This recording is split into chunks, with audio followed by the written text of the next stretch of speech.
Donc bienvenue sur HD 3D. Donc on continue le montage de la Racing Fighter sur châssis DT03. Donc là on va entamer l'étape de la carrosserie.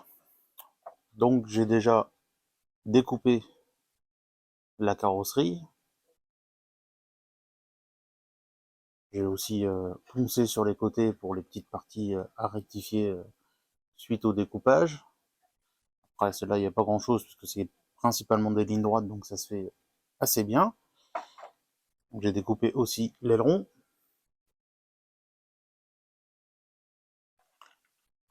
J'ai déjà préparé donc tout ce qui va être cache vitre. Donc là, je vais mettre les caches vitres, préparer pour faire la peinture à l'aérographe.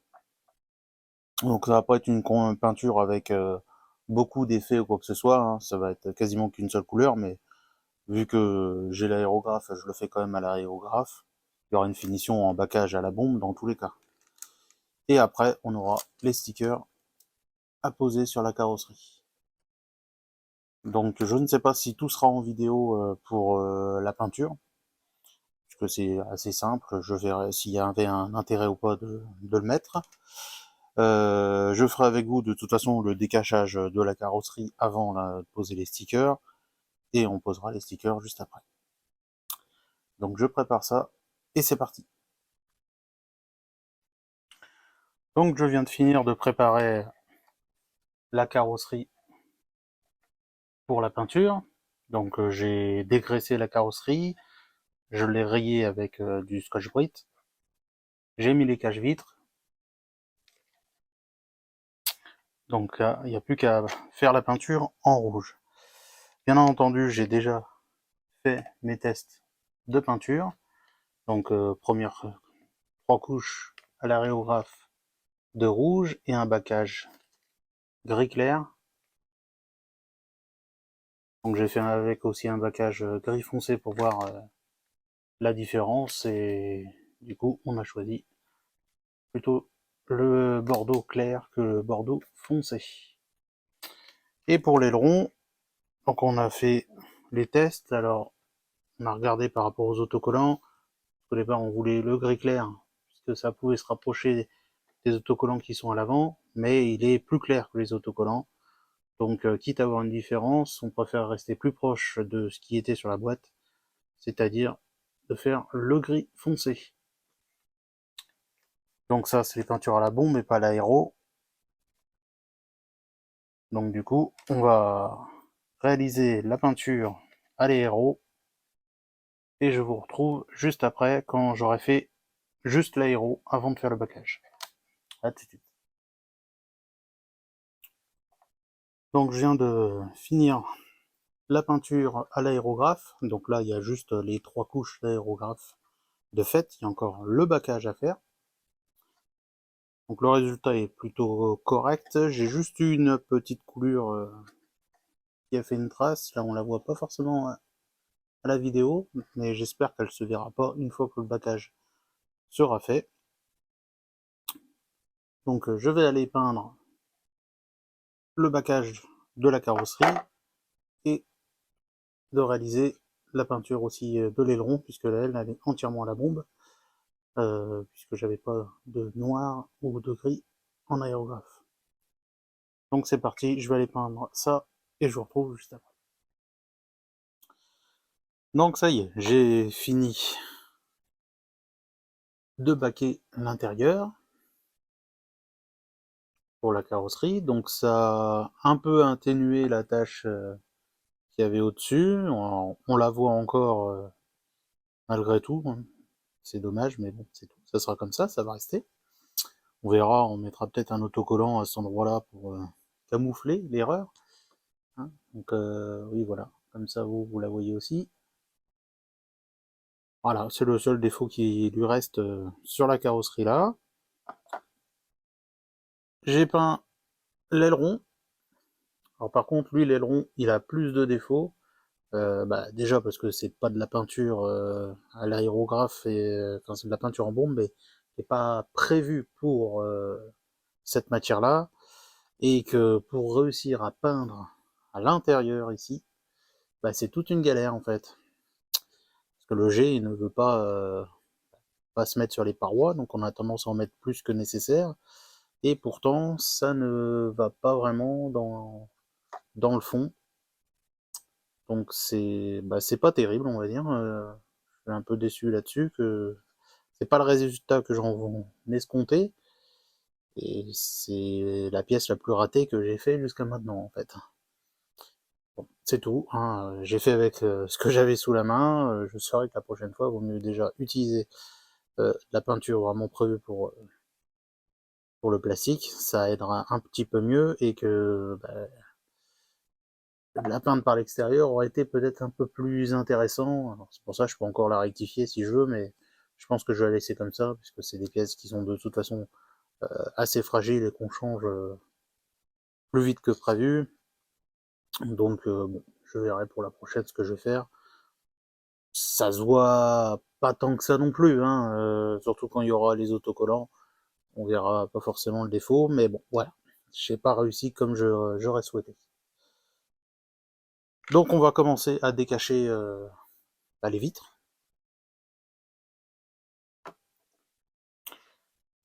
Donc, on va retirer ça.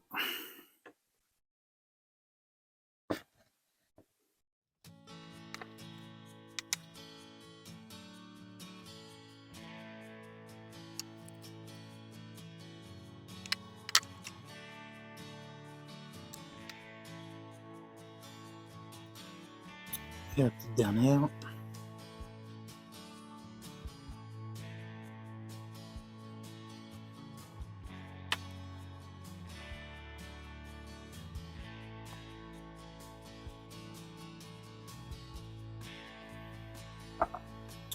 Voilà. C'est déjà tout de suite un petit peu mieux avec les caches-vitres de retirer. Et on va maintenant retirer la protection extérieure.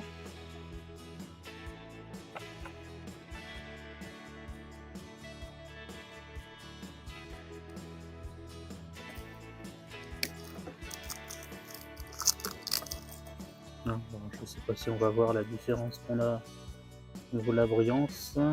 Là, ça brille un peu plus au niveau de l'aile arrière que le reste.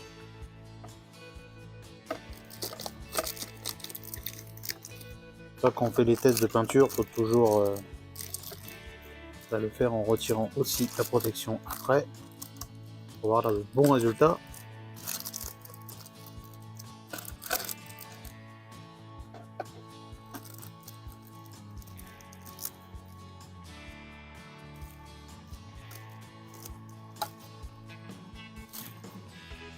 Voilà. Là, elle est plus rouge que avec la protection. Alors en vidéo, peut-être pas que ça sera plus rouge. Là, au niveau couleur, là je suis assez content. Alors forcément, là on est en intérieur, ça fait peut-être pas le bon effet, surtout en vidéo. Mais en extérieur, le rouge, qui est un bordeaux, fait quand même assez bien. Voilà pour celui-là. On va décacher aussi l'aileron.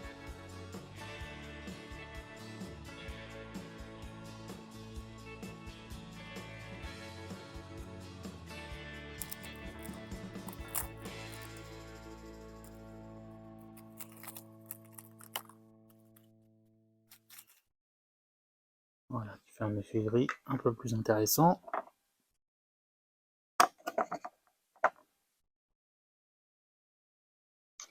Pour donner un peu une idée de ce que ça va donner une fois monté.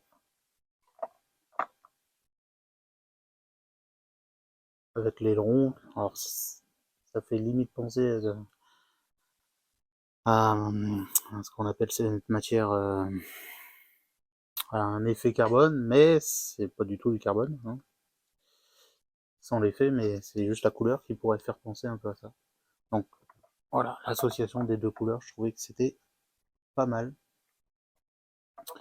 Donc voici pour le moment. Donc là, bien entendu, je vais parce que la peinture venait juste d'être faite, donc j'ai attendu qu'elle sèche un peu avant de retirer les protections pour ne pas abîmer la peinture. Donc là, elle est encore assez fraîche. Je vais attendre que la peinture soit vraiment sèche en profondeur avant d'attaquer les autocollants à faire sur la carrosserie. Bon, pour vous, ça sera juste après. Donc, à tout de suite pour voir le rendu avec les autocollants de cette carrosserie. Donc voilà la pose des stickers finis. Donc voici le résultat que ça donne.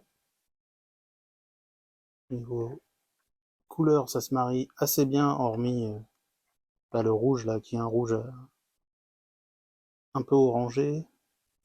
Je l'ai quand même mis malgré tout. Alors il y a des autocollants qu'on n'a pas posés, donc ceux-là, donc il me reste que ça hein, de tous les autocollants, parce que je trouvais que ça allait trop alourdir la déco de la carrosserie. Hein, d'origine forcément c'est dessus hein, sur la boîte, mais bon, j'ai préféré alléger. Hein, c'est pas des gros autocollants, donc il y a les marques qui sont là, le nom du châssis qui était en bas que j'ai pas mis, la marque Tamiya qui était ici que j'ai pas mis, et les deux logos qui devaient être en bas ici que j'ai pas mis non plus. Et le petit là qui allait en haut là, que j'ai pas mis non plus. Donc de toute façon, c'est déjà indiqué que c'est un Tamiya, le type de châssis, pas le nom mais le type de châssis, et le sticker qui était normalement au-dessus ici, je l'ai décalé sur le dessus de la carrosserie puisqu'il n'y avait rien de prévu pour camoufler un peu la tache de peinture qu'on avait. Et là, du coup, tout de suite, ça fait déjà beaucoup mieux. On ne la voit plus. Donc voilà pour la carrosserie. Donc à l'arrière, en fait, il y avait des stickers. Je me suis embêté à peindre. C'est à cause de ça que j'ai eu une coulée de peinture. Et qu'au final, bah, tout est recouvert par les stickers. Donc j'aurais pu éviter ce petit défaut. Et donc pour l'aileron, donc là, il n'y avait que 3 autocollants, donc tout est dessus. Hein.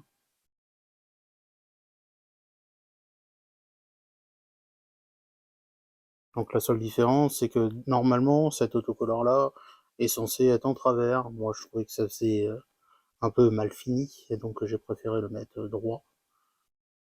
Donc voilà, c'est la seule différence par rapport à l'origine.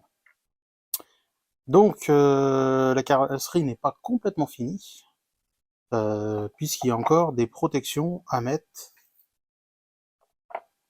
au niveau des trous, donc sur le côté intérieur, pour éviter que, en cas de frottement, quand on met la carrosserie, que ça abîme la peinture du dessous. Et en même temps, ça servait aussi pour rigidifier la partie sensible de l'avant. Bon, l'arrière, c'est assez costaud, donc il n'y a pas trop de soucis. Mais à l'avant, il faut bien le rigidifier un petit peu si on veut que ça dure dans le temps. D'origine, enfin du moins dans le kit, ils fournissent du scotch comme ceci, donc c'est bien, parce que les autres kits, ils l'ont pas fourni du tout. Moi, je vais pas mettre ça, je vais mettre du scotch métal, plutôt, parce que je préfère, hein, la résistance est différente, mais c'est ça que je mets à chaque fois, j'en suis plutôt content. Que l'autre, bah, avec la chaleur et tout ça, il se détériore. Celui-là va pas se détériorer. Donc, on va prendre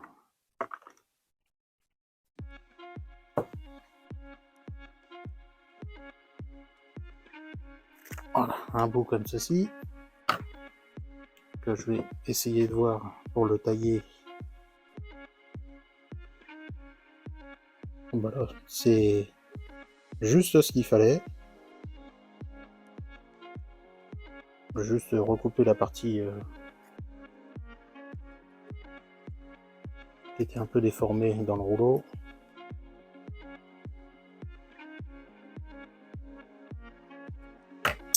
Voilà.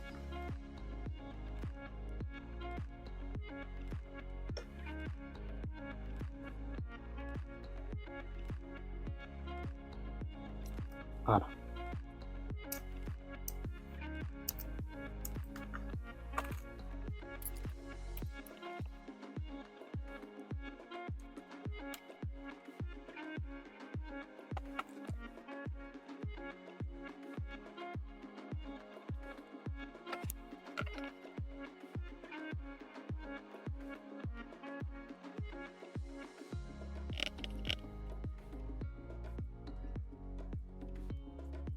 Et l'autre avantage justement de ce scotch là, c'est qu'il prend bien la forme.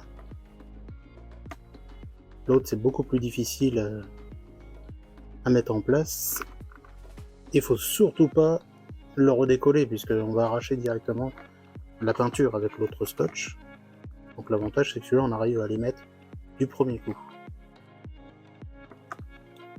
Donc voilà pour l'avant, on va faire la même chose pour l'arrière. Donc là des plus petits.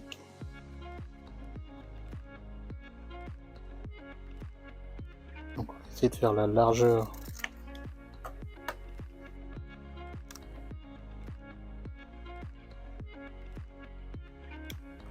Donc les butées qui vont servir pour la hauteur de carrosserie, ils sont dans ce sens-là.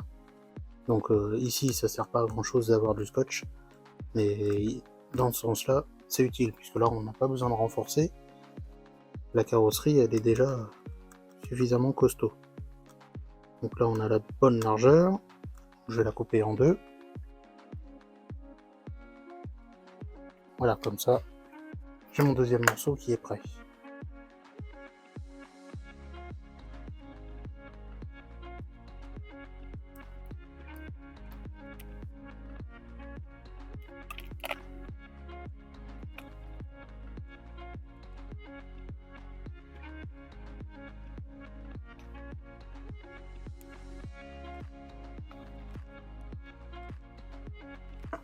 Voilà pour le premier.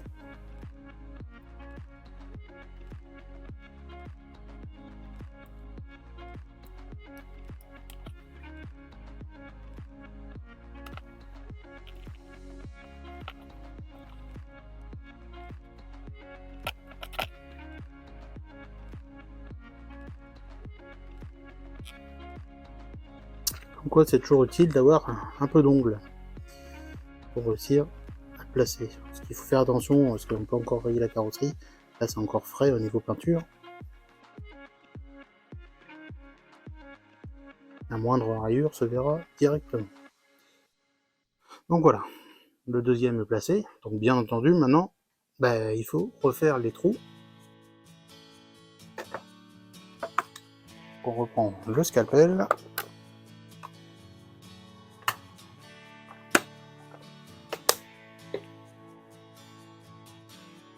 Pareil, ça se découpe très bien. Voilà, juste le mettre à fleur.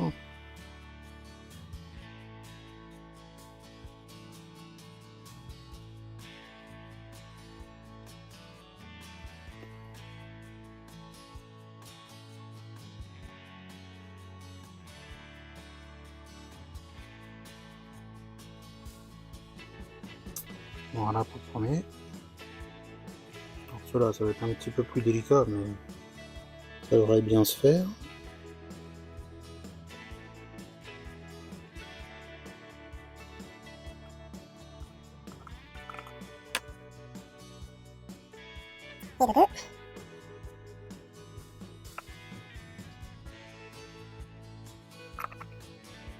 Et le 3. Donc voilà. Donc c'est aussi pour ça que j'aime bien ce scotch là, parce qu'à découper c'est nickel. Par contre l'autre, vu qu'il y a c'est du fibré, le scotch qu'ils fournissent, quand on doit couper les bouts de fil qui sont dedans, des fois on tendance à forcer et d'abîmer un peu la carrosserie. Donc là au moins ça se découpe bien, ça fait propre. Donc voilà, donc on a fini de préparer la carrosserie. Alors, il me restera comme une étape de chauffe à faire pour être sûr que les autocollants tiennent dans le temps. Il faut bien les chauffer et les réaplanir comme il faut, faire tous les angles. Et là c'est sûr qu'ils vont tenir plusieurs années que quand on vient juste de les poser comme ça, bah, il y a des fois c'est un petit peu juste, et la colle prend pas complètement. Ceux-là, ils ont bien collé, hein, c'est pas trop le souci, mais il y a des fois ça colle un petit peu moins bien, et sans la chauffe, bah, ils tiennent pas dans le temps. Mais bon, dans tous les cas, moi je vais chauffer pour être sûr qu'ils ne bougent pas dans le temps. Donc voici pour la carrosserie. Au niveau de la préparation.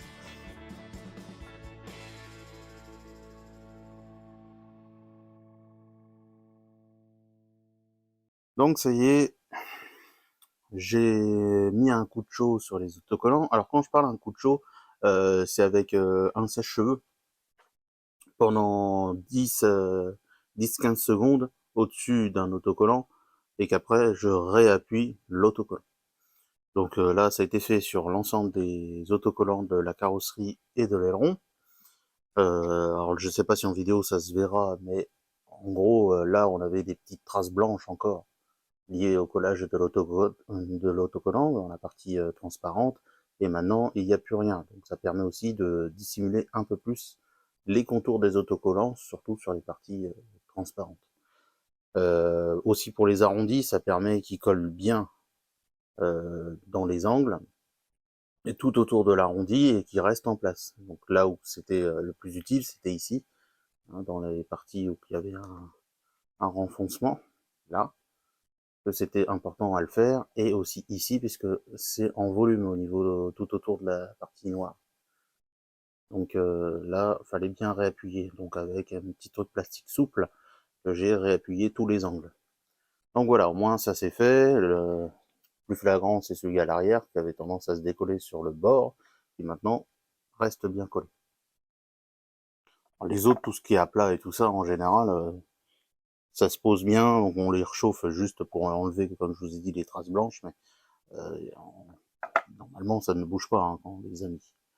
Mais moi je le fais quand même sur l'ensemble, hein. Ça prend un petit peu de temps, mais ouais, c'est pas gênant. Et sur l'aileron, j'avais oublié dans la vidéo, enfin dans la partie précédente, de coller la protection, puisque ici on va avoir la partie plastique du châssis pour tenir, pour éviter de rayer en cas où que ça bouge, donc de mettre le scotch. Donc voilà, j'ai posé le scotch. Et maintenant, on va pouvoir monter tout ça sur le châssis.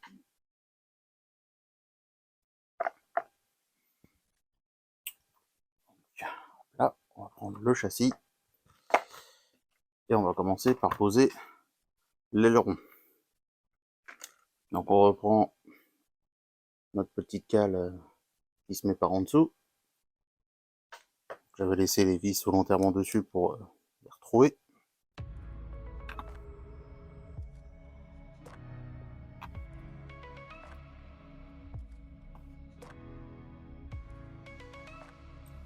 Donc on positionne en dessous la cale. Voilà.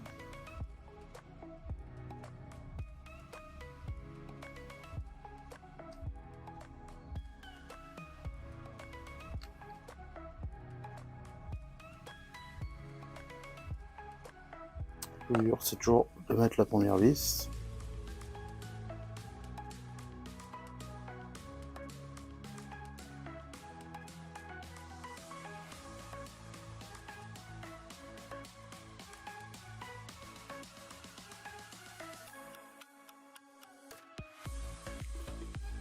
Ah.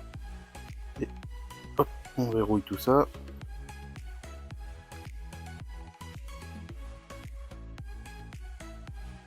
Voilà. Donc voilà pour l'aileron. Pour la carrosserie. Donc là, on va la mettre en place.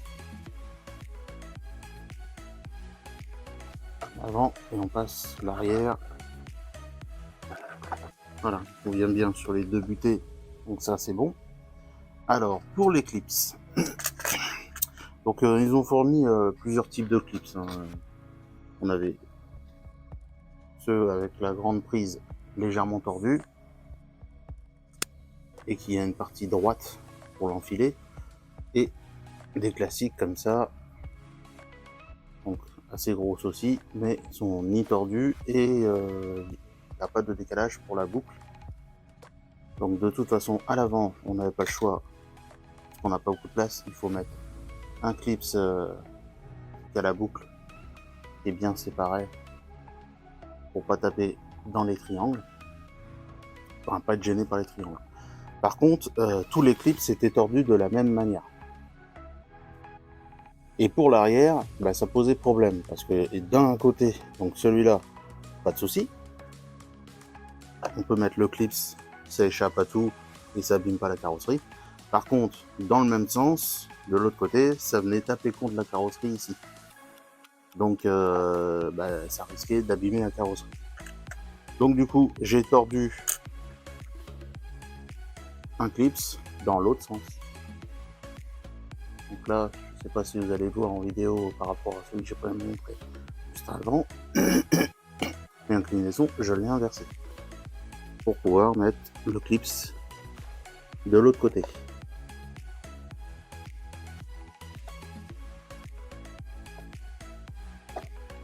Voilà. Comme ça prend bien à l'arrière et ça force sur rien du tout. Donc à l'avant, après, peu importe, hein, soit vous réinversez le clips, soit vous gardez le clips comme c'était avant.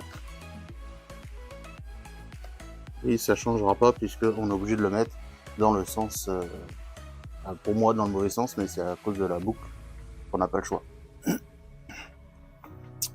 Donc voilà, la voiture est finie de monter. Je ne pense pas que je vais recouper les barres là parce que dans un sens, elles vont me servir à protéger en cas qu'elle se retourne un peu la carrosserie et l'aileron. Parce que ça c'est souple malgré tout, mais bon voilà, je trouve pas ça si disgracieux vu que c'est à l'arrière.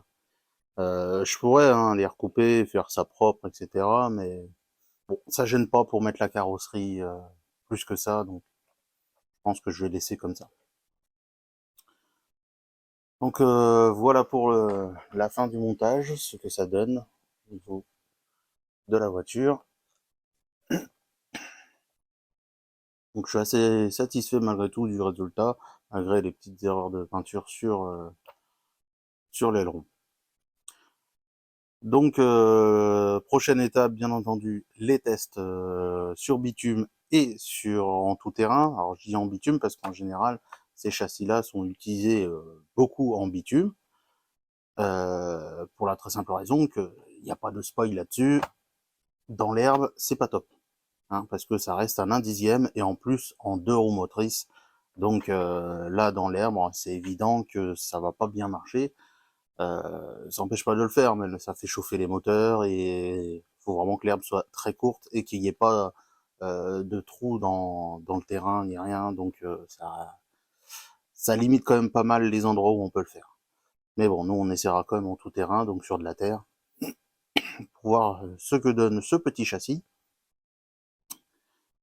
Et bien sûr, je l'essayerai en bitume. En bitume, je vais d'abord l'essayer avec ces pneus-là à l'arrière. Mais je vais essayer aussi avec les autres roues que j'ai, hein, pour voir ce que ça donne quand on a des roues plus adaptées au bitume. Et on testera aussi les roues avant que j'avais prévues normalement pour ma Grasshopper, qui sont en fait les pneus prévus pour un autre modèle du DT03. Donc voir la différence entre les pneus qui sont livrés avec le Racing Fighter et les pneus qui sont fournis pour la Neo. Donc voilà.